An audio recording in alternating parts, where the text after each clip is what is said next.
Ku itariki 16 z'uku kwezi ku manywa y'ihangu nibwo umuturage warokotse jenoside yakorewe abatutsi witwa Iribagiza Christine w'imyaka 58 y'amavuko wari utuye mu murenge wa Niboyi ho mu karere ka Kicukiro yishwe anizwe n'abantu bataramenyekana bamusanze iwe mu nzu. Kuri uyu wa gatandatu muri uyu murenge wa Niboyi hateraniye inama y'umutekano. Ubuyobozi bw'aka karere buvuga ko yari mu buryo bwo guhumuriza abaturage babwirwa ko umutekano mu gihugu yifashe neza kabone nubwo ibi byabaye. Dr. Nyirahabimana Jeanne ni umuyobozi w'aka karere ka Kicukiro. Hano twaganiraga n'abaturage b'uyu murenge wa Niboyi tuganira ku mutekano, harimo abayobozi b'inzego z'ibanze, imidugudu, akagari, umurenge, kugira ngo dufate ingamba ku bijyanye no kunoza umutekano muri uyu murenge. Muzi ko ejo bundi kuwa kane hari urugo nyir'urugo yishwe n'abantu bataramenyekana. Ni ikintu rero giteye impungenge, twagira ngo duhumurize abaturage mbere na mbere uko igihugu cyacu gifite umutekano, nubwo nyine ikintu nk'icyo kiza kikaduhungabanya, ariko turabizi ko muri rusange umutekano wifashe neza. Iki gikorwa cy'ubugizi bwa nabi hibwo kwica uwo muturage abatuye muri uyu murenge wa Niboyi bavuga ko cyakozwe ku rwego rutoroshye, ibintu biteye ubwoba, aho umuntu yicwa ku manywa y'ihangu abantu ntibabyumve ndetse n'ubikoze ntahite atabwa muri yombi. Ariko ubuyobozi bw'aka karere buvuga ko igihugu ngo cyahanganye n'ibibazo bikomeye ku buryo ngo hari icyizere ko abagizi ba nabi nk'abo bazatabwa muri yombi, kuko ngo iperereza rirakomeje.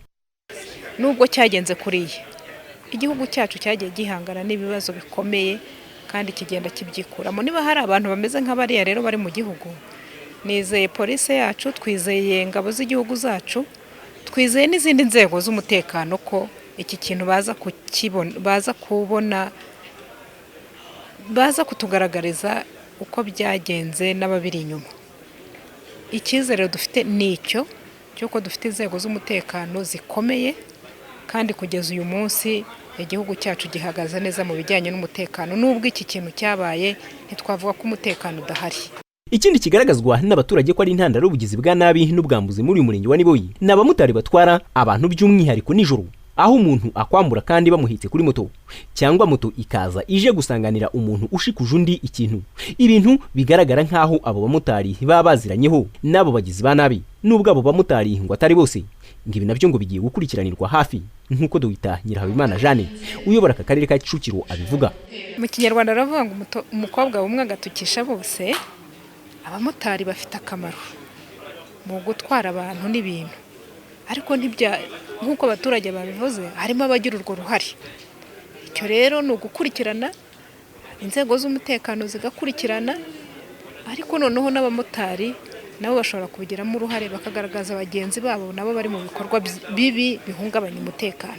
Abaturage koko bamaze iminsi babivuga, hatari igihe abantu babashikuza nk'ishakoshi moto ikaguhitaho kumva bagushikuje ikintu.